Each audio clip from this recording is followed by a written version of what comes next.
If the early contests in Iowa and New Hampshire serve to winnow the GOP presidential field, it could be argued South Carolina picks the winner.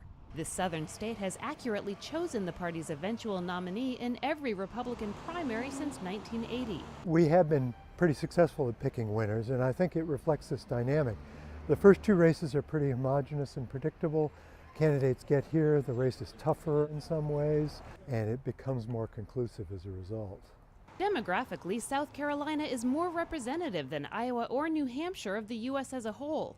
And with a 9.9% unemployment rate, it's also struggling much worse economically than the other early states. It's no wonder then that when you ask voters here what issue matters most to them, the answer sounds a bit like a broken record. The economy. Economy. Who knows how to get this country economically back in order? That sentiment could help explain why former Massachusetts Governor Mitt Romney is running strong in the polls here, even against three opponents, Newt Gingrich, Rick Perry, and Ron Paul, who hail from the South. He's got this business background that makes a good story. The economy's in terrible shape, and here comes a businessman who's used to turnarounds, and that makes him a very appealing candidate. But certainly not to all.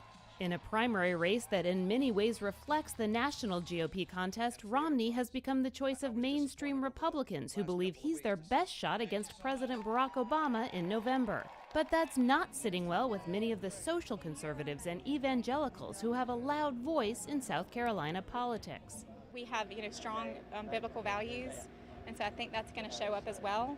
I don't think we're going to I hope we don't support a Mormon candidate just because of our faith.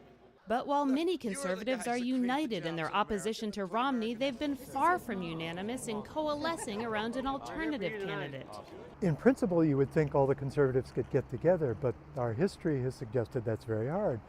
Governor Huckabee seemed to be an ideal candidate for the evangelical wing of the party, and yet at the end of the day, he lost the primary narrowly. And with time running out before Saturday's primary, South Carolina's right-wing voters fear they're watching history repeat itself once again. Kelly Daschle, Associated Press.